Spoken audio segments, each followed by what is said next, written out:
Nos animaux de compagnie font partie intégrante de nos vies et de l'organisation de nos vacances doit tenir compte des membres de la famille à part entière. Beaucoup n'emmèneront pas leur toutou dans leur bagage. Il existe donc plusieurs solutions et le dog sitting en est une. Regardez. Aujourd'hui, c'est le grand jour pour Teresa et son maître Alessandro. Voilà. Tous deux s'apprêtent à partir en vacances, mais Et séparément. après, on a les gamelles. Alessandro s'envole pour 2 semaines en Espagne en famille. Mais impossible d'embarquer son boxer. Alors, il doit le faire garder. Les pensions, on n'aime pas trop parce qu'il y a des situations qu'on n'a pas trop aimées dans notre expérience précédente. On préfère qu'il y ait quelqu'un qui s'occupe directement du chien. Faire garder son animal par un particulier, c'est ce qu'on appelle le pet sitting. Bonjour, comment allez-vous? La future nounou de Teresa, c'est Jean-Paul. Il garde des animaux depuis 4 ans. Alessandro l'a rencontré sur Holidog, un site internet qui met en relation pet-sitter et propriétaire. Une fois le matin, une fois le soir. Et à peine arrivée, Teresa est déjà comme chez elle. Alessandro, lui, est très serein. C'est pas la première fois que Teresa reste avec quelqu'un et en plus on s'est déjà connus et on voit bien que la couple c'est bien formé. Un couple qui effectue sa première balade. Et pour Jean-Paul, ça commence fort. Oh, c'est très joli ça. Hop, et la poubelle, super. Je fais pas ça pour l'argent, mais je fais ça par amour des chiens en fait. J'aime beaucoup les chiens et je peux pas en avoir là. C'est très difficile pour moi d'avoir un chien à l'année en France. Et donc je prends des chiens de location comme ça sur catalogue. Ces 2 semaines de garde coûteront 225 € à Alessandro. Le pet-sitter, lui, ne recevra que 105 €. Le reste, c'est pour Holidog, leader sur le marché de la garde d'animaux. On a doublé nos nombres de réservations, aussi bien en France qu'ailleurs en Europe. Donc c'est un marché en forte croissance.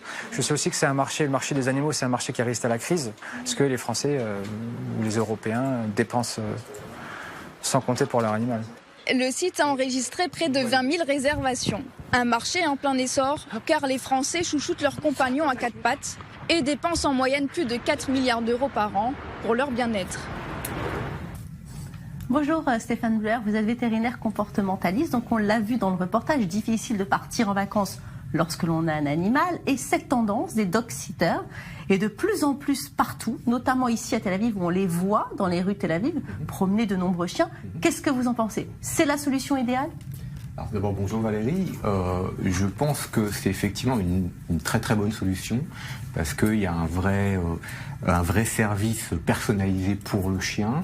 Il y a une vraie personne qui sera là tout le temps pour s'occuper du chien.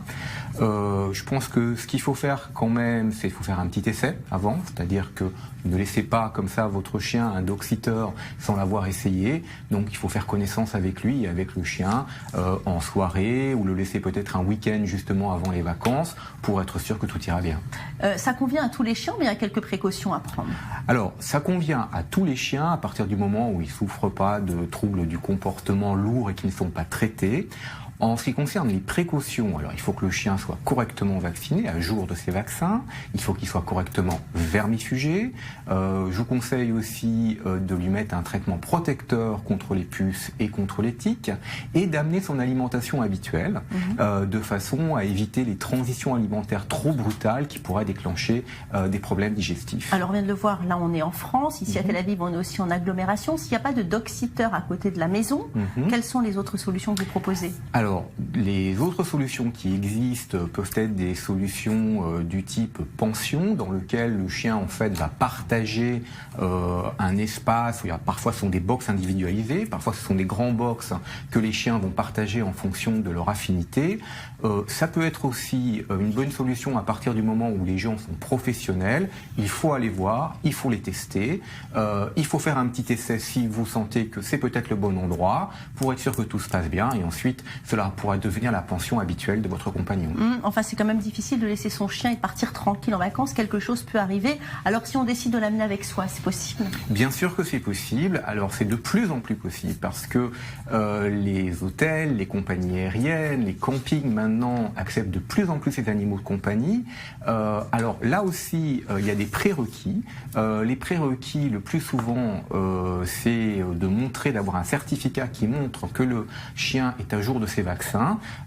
Il y a maintenant des passeports pour les chiens, ce qu'on appelle le passeport européen, dans lequel on va rassembler toutes ces informations et qui vont permettre aux chiens de passer les frontières, de rentrer dans les hôtels, de rentrer dans les campings en toute tranquillité. Allez, faites ces procédures administratives, ça peut servir en cas de départ en voyage. Tout à fait. Merci beaucoup, Stéphane.